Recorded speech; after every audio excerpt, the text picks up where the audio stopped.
I think it's pretty obvious that I adore pretty much everything that Dragons Rising Season 2 has to offer, and obviously a large part of why is the amount of build up we get for future seasons of Dragons Rising to pay off eventually. So Season 3 has some pretty lofty expectations placed onto it to pay off what had been set up in a satisfying manner.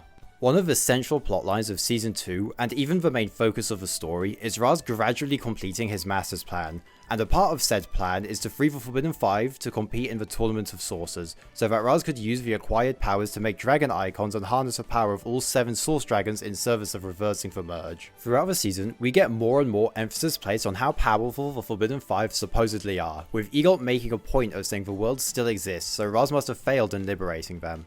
We get a tease as to how powerful these guys could be during the latter half of the season through Noct, who fights in the tournament in an attempt to free his brethren through corrupted means, and while some of the payoff we get for 5 being the most dangerous elemental masters to ever live is somewhat underwhelming, Noct does put in a solid performance overall and serves as some decent setup for how dangerous these guys could be untethered. The stage was set for these guys to wreak havoc across the merged lands in Season 3, and I was pretty excited to see the Forbidden Five take the spotlight and be fleshed out as actual characters, akin to, you guessed it, Geno's Brutality or Bedrock Breaker's Reign of the Forbidden Five, which I can assure you will be talked about a bit in this video. Unfortunately though, after 20 whole episodes and over 7 hours worth of content from the Ninjago franchise, the Forbidden Five are probably among the most nothing villains we've ever gotten in this franchise's history, with their lowest points being downright atrocious as some of the worst for the entire franchise, which is saying a lot because we've had our fair share of low lows throughout the 15 years of this show's existence. For a show that has some amazing villain team dynamics, such as the Wolf Clan in Season 2, the Five get absolutely nothing like that. The largest factor contributing to why, in my opinion, is the annual Ninjago fetch quest plotline, with Season 3's being the Prismatic Blades. With there being 5 blades to free Thunderfang, the plot effectively forces our villain team to be separated for most of the first half of this season, meaning we get no substantial interactions or dynamics between group members, and the ones we do get give us no insight into their motivations, pasts, or personalities, so it's impossible to really talk about these guys as one substantial unit with dynamics. This issue is definitely made worse by the fact that even when the 5 are together in any capacity, the show still opts to keep them separated. When it comes time for the 5 to retrieve the blade from Ninjago, Rox goes alone, despite 2 of her teammates probably not having anything too substantial on their schedules when the plan is made. No reason Rox couldn't have taken them both with her. Moreover, the first half of Season 3 has a lot of filler, using a substantial amount of time on pointless subplots, such as the Finding Jay subplot which goes absolutely nowhere. This time could have instead been used to establish interesting dynamics between the members of the Forbidden Five. Pretty much everything we know about the Five's dynamics comes from random blue sky lore drops from Doc, or consists of Rox and Noct calling each other brother and sister, which isn't even an actual dynamic, it's more so just restating what their relationship is over and over again. Alongside this, them being separated means that we don't get to see them really conquer anything as a group, with the one case being the Dragonian village, but it isn't really all that impressive when the Dragonians are very obviously a peaceful people, and so their one feat of conquest isn't even all that impressive. Because of the Five's complete lack of interesting interpersonal relationships, I think the best way to proceed from here is to talk about each of the Forbidden Five members one by one and break down why they completely fail at being compelling villains for Dragons Rising's 3rd installment. As to not completely overwhelm you with negative thoughts on the Five, I'm going to start off by talking about my favourite member of the bunch, Noct. Noct does certainly have an advantage over the rest of the Five, because he's had more than 10 episodes to actually be a threat, but even as the best of the Forbidden Five, he's still pretty subpar. I think he carried over a lot of what made him good in the tournament into Season 3, with some admittedly really good lines here and there. No one on board remains alive! He still has the same personality that I thought made him a pretty fun villain in Season 2, with him being a smug, overconfident smack talker. On top of this, they fixed the issue he had in Season 2 where he's very inconsistent when it comes time for him to actually fight opponents, because throughout the season they demonstrate time and time again that he's a competent fighter and the strongest of the 5, but unfortunately, him being the strongest of the 5 is also his worst attribute in my opinion. Noct is not only the strongest member of the Forbidden Five, but he's also one of the leaders, and this has a ripple effect on the rest of the team. Because we've seen Noct fight prior to Season 3, we know how strong this guy is, with his role in Season 2 being to play second fiddle to Raz and help build up and set up the rest of the 5 as an even more intimidating threat to the ninja. Noct being the strongest of the 5 completely flies in the face of this, because it means there isn't really anything interesting to look forward to for the rest of the team. it would have made much more sense for Noct to be the weakest, so that the show can point to this guy as a reference point to show how scary the rest of them are, especially because then the ninja have had so much trouble with the weakest member of their team. But nope, the guy who was supposed to make the team seem threatening is actually the strongest and nearly lost the entire tournament because of a small technological bee. Noct being the strongest while also fighting for his life multiple times during the tournament definitely makes his sudden inability to lose fights in Season 3 feel very disconnected from what's set up. I think the fight that exemplifies this best is his encounter with Raz in episode 9. This fight is mostly off screen, but Raz losing here is such a bad move. Noct making the point that he's an honourable fighter and then winning feels like it's proving him right and Raz wrong, which should not be the case with Raz supposedly being our overarching and somewhat approachable antagonist, and Noct being our pure evil seasonal threat. Raz was also giving Noct a runaround in Season 2, pinning him to the ground when he had every single elemental power in the tournament.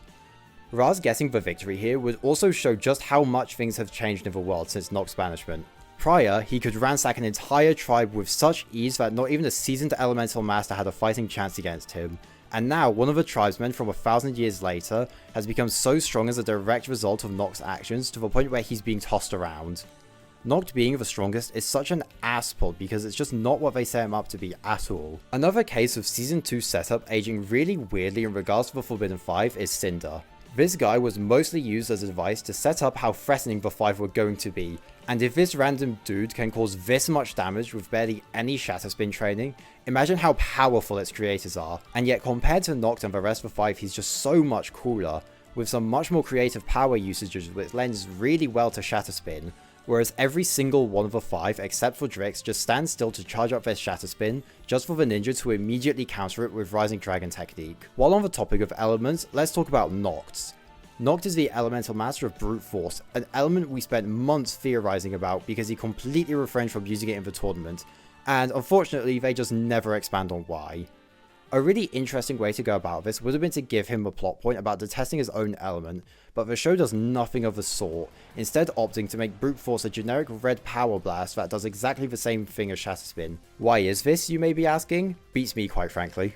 Onto our next member of the Five though, we have Rox. This may be a hot take considering how terrible of a performance Zark puts in against Pixel, but I think Rox is the worst member of the Forbidden Five by a mile. While she doesn't lose any fights as atrociously as Zark, she makes some consistently terrible choices, completely unbefitting of one of the leaders of the Five. As the smartest of the lot, she's completely complicit in freeing Thunderfang, who constantly threatens and mocks them throughout the first half, until he eventually betrays them, and when she gets an episode to herself, she just gets humiliated at every opportunity. It's impossible to take her seriously where not only is she the size of a chihuahua, but she constantly gets tricked by the surrounding characters. The most egregious case of this is absolutely when Aracor tricks her into summoning the ninja. Rox somehow knew the Jinn were alive and well despite being trapped in the nether space for the past millennia, and yet despite this fact, she gets tricked into wishing for her own downfall constantly. Noct's element situation is pretty bad, but they somehow made it even worse with Rox. Her power is supposedly fear, and I say it like this because she doesn't get to use it once in the show. 20 plus whole episodes with this character and we don't get to see her use her powers once. It isn't even name dropped within the show. The closest we get to her element being mentioned is one line from Jordana at the end of Season 2, and then at the start of Season 3 where she monologues about Thunderfang to herself for some reason. Rox consistently has some of the worst treatment out of the entire team, and this doesn't really improve in the second half, because we don't get to see her do anything. She gets a bunch of souls for Thunderfang and is ultimately the one who gives him the power he needs to ascend to sourcehood, yet we never see her claim these souls. She just appears out of nowhere and is able to compensate for Noct's piss poor performance. All in all, I think Rox is one of, if not the worst villain we've ever gotten for this franchise, and I am so glad she doesn't seem to be returning as one of those stupid loyalist guys next season. I think it's time we move on from Roxo and talk about the so-called Master of Misfortune, Zark. Despite his piss poor performance in Season 3, I actually think Zark had some of the best setup out of any of the Five. There is obviously some influence from brutality in what I'm about to say, but I know that some people, myself included, were fully expecting Zark to be the leader of the Five. Not only is his line about brutal dominance raw as hell with a really cool vocal performance to back it, make haste. The sooner we are free, the sooner our brutal dominance can continue. but but he just orders Noct and Rox around like they're his underlings, making it all the more confusing that he's not only their underling, but the biggest fraud of a bunch. Almost inconceivably, Zark loses not one, but 2 fights to non-Rising Dragon technique users, and comes out of both of them humiliated. You can argue that Zark being tossed around by Pixel is actually completely fine, since he had no time to react to anything she was doing, but afterwards he just completely gives up on retrieving the blade. They definitely could have made Zark's defeat here work too, just not against Pixel. This scene is our big introduction to Zay's newer and larger body, so this would have been a perfect way to make his upgrade feel like a significant leap in power against the 5, especially after he had previously lost to Noct on the train, and Zark's defeat would have been even more triumphant if he had actually been beating the ninja before the cavalry shows up, but as it stands, Zark just got repeatedly pawned by the rest of the ninja. As if this wasn't bad enough though, he gets beaten by yet another non-Rising Dragon technique user, Jay. Do you guys remember at the start of Season 2 when the ninja weren't able to beat Cinder with their elemental powers, and they knew their mechs wouldn't be enough? Well, lo and behold, as soon as the plot demands it, Jay's mech and one strike with his elemental power is enough to down Zark. This coming after an already pretty weak performance against Nia doesn't help either. His misfortune powers did absolutely nothing unique and only seemed to lightly disorientate her for a brief period. Once again, his powers aren't name dropped in the show at all, and I believe they have the exact same effect as Noct powers, making them really confusing to anyone who doesn't keep up with official news outside of what the show explicitly tells us. Something interesting to note is that Zark was the last member of the 5 to have their species revealed. Even when we learned about Zark's element through designer interviews, we didn't hear a peep about his species. Before Doctor confirmed what he is at San Diego Comic-Con, there was a lot of speculation as to what he could end up being, with some speculating that he could be anything from a boar to a worm. However, black hats are historically linked to misfortune through old superstitions, and Doc alluded to this being the case on Blue Sky, and with the details on his hat matching Raz's ears, it seems that everything was lining up for him to be another member of a tiger tribe, of which he shares similar naming conventions to. This could have been really interesting to see Raz react to, with his newly revealed motivation of wanting to bring his people back from the dead. Unfortunately though, like Rox and Noct, Zark is somehow a wolf, despite it being completely nonsensical for him to be from the same tribe as them, and the tiger route would have been far more interesting for his character. For example, if Zark really was a tiger, that moment in Season 2 when Noct brings back a tiger warrior would have been a perfect moment to establish a Zark and Noct dynamic, because despite what Doc says on Blue Sky, the show constantly alludes to the fact that the rest of the 5 don't really like Zark all that much. I believe Zark is also the only member of the Forbidden 5 Raz has had absolutely zero interactions with, which really sucks. Seeing these two interact would have been great even just on a personality level, because Zark is the only member of the 5 who feels like he has a unique personality, being quick to anger and really explosive, making him a lot of fun to watch. Seeing Raz, a known rage baiter, interact with a Forbidden 5 member who blows a fuse at the smallest thing would have been so much fun, and it's such a missed opportunity that they don't even have any kind of dynamic whatsoever. Zark is definitely the member of the team I'm the most let down by, because I had some really high hopes for him in Season 3, but as soon as that awesome black cloak he was wearing came off, it was just disappointment after disappointment with him. Next on the agenda is Kerr, the elemental master of decay and by far the most shafted member of the 5. We're first introduced to Kerr in The Missing when she wordlessly decays 2 civilians and then poses next to her teammates as if they've accomplished some great feats. Don't break your hands patting yourselves on the backs, fellas. Later, she storms the City of Temples to retrieve her blade, decaying Roby in the process. Afterwards, she takes it back to Rox with both of them somehow intuitively knowing about the socio-political state of Ninjago before Rox decides to complete the mission on Kerr's behalf, and then the latter is never seen again until episode 9, where she laments about Drix's tardiness and is occasionally seen clashing with the ninja before being eaten by Thunderfang. She reappears as a ghost in episode 11 where Gondolaria has nothing to say about her, and then in episode 19 where she jobs to the new ninja team and, much like Zark, is defeated by another non-Rising Dragon technique user, ultimately losing to Rai's Spinjitzu. She has a measly 6 lines across all of her screen time. 6! Just to put that into perspective, Power has more lines in each of his individual appearances than she does in total, and she's supposed to be one of the big bads we spent 20 episodes building up to, whereas Power is another random show-only character to pad out screen time. I think a big part of why she falls short is her elemental power, and its damn near complete absence from the show. Despite being one of the few powers that actually gets showcased and named, Decay is so absurdly overpowered to the point that they don't really know how to write around it, because if Kerr gets to use her element, she pretty much wins every fight instantly. As a result, we get things like the new ninja fighting Kerr, and her abstaining from using Decay for the entire time for seemingly no reason. To go back on my previous point about Shatterspin being nerfed, it's especially obvious here.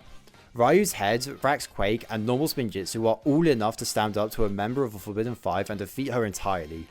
Keep in mind that these kids have only been ninja for 2 years tops, while Kerr is one of the 5 ancient warmongers from the wilderness who brought the entire realm to its knees millennia ago. Moreover, I think it's a shame that we're apparently only going to get development about Lloyd's powers next season, when introducing a Master of Decay to oppose him would have been a perfect opportunity to throw him a bone regarding the whole Master of Life thing. Kerr is also meant to be a jackal, which is by far the most sensical species power combination of the 5 due to the unique connection jackals have to the afterlife in ancient Egypt, which Kerr also pulls from in a mummified design. Much like the Dragonians though, the show doesn't really allow for any meaningful connections to be made between what's presented to us in the show and ancient folklore / mythology or whatever you want to call it. As a point of comparison, I think it's pretty appropriate to talk about brutality here, where the idea of death and decay is tightly woven into her character, and we get to see her actually use it against her opponents, with the most notable usage being when she takes over Dragonia in mere moments by using the shattered souls she imbued into the Dragonians centuries ago. Anyways, all of this is to say that you guys should read Brutality right now, you will know where to find the links. Kerr is very unfortunate because it's clearly doable to tie all the different individual traits of her character together, and it's especially sad with Kerr because a lot of her individual characteristics are really cool, but the writers just don't seem interested in connecting these dots to make a cohesive and compelling character. The final member we need to touch on is Dris. I've seen a lot of praise for them, with many labelling them as the best member of the Forbidden Five, and to agree I can understand why. They put in a solid performance against the ninja in episode 8, and much like Cinder, they use their elemental power of Swarm to great effect in fights, and it's combined pretty effectively with Shatterspin. Their personality is somewhat unique too. All of the 5 minus Zark are pretty quick on their feet when it comes to smack talking the opposition, and with Dris it's taken to the extreme, with everything they say being some sort of dig at their opponents. Despite their somewhat unique traits and being one of the most competent members of the Forbidden Five in battle, I still don't really like them all that much, and a large part as to why is that they're just very derivative of other Shatterspin users. Sure, Dris has the best power usage out of the Forbidden Five, but we've already seen Shatterspin be used its way through Cinder, who once again is just a lot cooler than any of the 5. As alluded to before, Dris's personality isn't much to write home about either. Granted, it is a bit more extreme than other members of the 5, but we already spent the entire tournament arc with Noct, so getting a more extreme version of him on a team that already uses the same personality trait for 3 of its other members isn't all that thrilling. Dris is admittedly better presented and written than most of the Forbidden Five. Hell, there's definitely a case to be made about him being the best, I'm not denying that, but I personally just cannot get invested in him when everything about him is derivative of a previously introduced Shatterspin user / Wolf Clan member, which granted can be said about any of the 5, they're all warmongers who bring fear and destruction to whatever land they're conquering, but with Dris there's just nothing original to be said about them. Despite being washed characters individually, I will say their powers are pretty interesting when you look at them through the lens of strength and what they have to offer and represent to the 5. Noct's power is representative of the sheer power the 5 theoretically possess, Rox's represents the fear the mere mention of their name holds, Dris represents the theory of strength in numbers, and Zark's to be a representation of the misfortune you would have to need to run into these guys. Finally, Kerr being the Master of Decay represents the rotten chaos they bring to the merged lands. It's really cool how they give us a full picture of what the 5's deal is through their powers alone, but it really suffers through Dragon's Rising not using its expansive world to its advantage. Aside from Decay, none of the 5's powers are explicitly named in the show, and while this isn't an issue with Dris since I think it's pretty obviously Swarm, Rox never uses hers, and Noct and Zark use them in a couple of fights, but they never get properly named within the confines of the show, and don't do much outside of being generic red power blasts. Rox's power being completely absent from the show is especially unfortunate when it would have been an absolute slam dunk add-on to Lloyd's Anxiety and Vision's arc, which was also completely absent from season 3. Their powers being these gifts from a wannabe Source Dragon is a really interesting and cool concept that has a lot of story potential, yet it's never capitalized on. The issue of the 5 not being capitalized on is absolutely at its worst in the second half of the season. You may have noticed that for the most part, I've been talking about their appearances in the tournament and the first half of season 3, and this is because there's literally nothing to talk about for the second half. They become these mindless husks that exist solely to gather souls for Thunderfang's plan, fight the ninja, and that is it.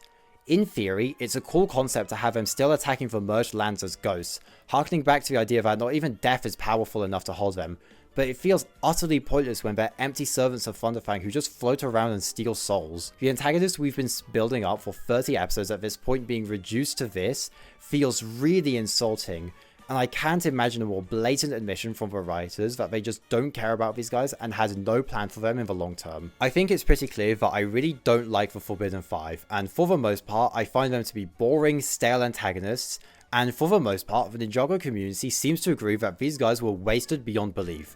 Because a take/theory I've seen floating around the Ninjago community quite a lot since part 2 leaked back in April is that Thunderfang, the big bad that the 5 are looking to free this season, was some sort of Lego mandate that ended up sabotaging the story they had planned for season 3. This definitely isn't impossible. It's been pretty clear from recent events that a lot of plans have changed internally, so the 5 being such nothing burger villains could absolutely be a byproduct of that. Despite all of this though, I don't believe this to be the case. It's been stated in designer interviews that the 5 were brought forward for 2024, and the concept that we have for season 3 shows the 5 and Thunderfang together.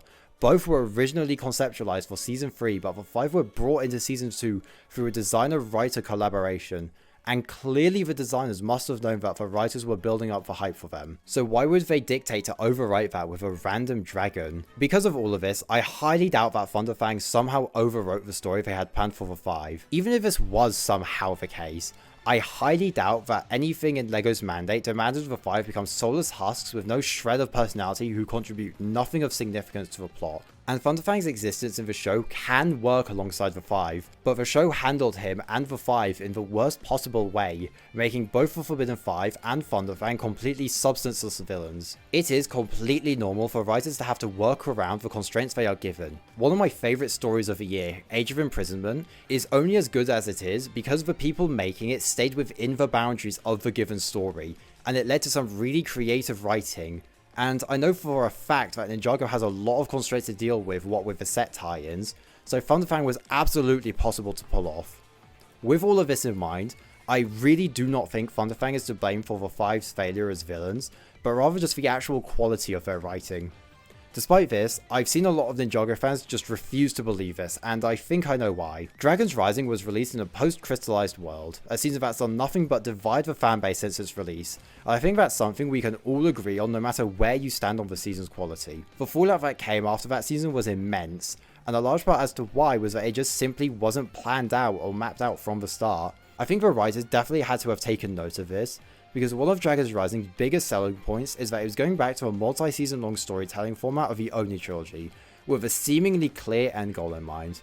This got many people, myself included, really excited for the future of Dragons Rising, because surely if the show is planned out from the beginning it can't fail, right? Well, lo and behold, season 3 rolls around and completely fails to deliver on something it's built up, that being the Forbidden 5 as a faction, despite them having more than enough build up to be compelling villains within the story. And this has been made clear by the multitude of fan projects rewriting the Forbidden 5 to deliver on their build-up.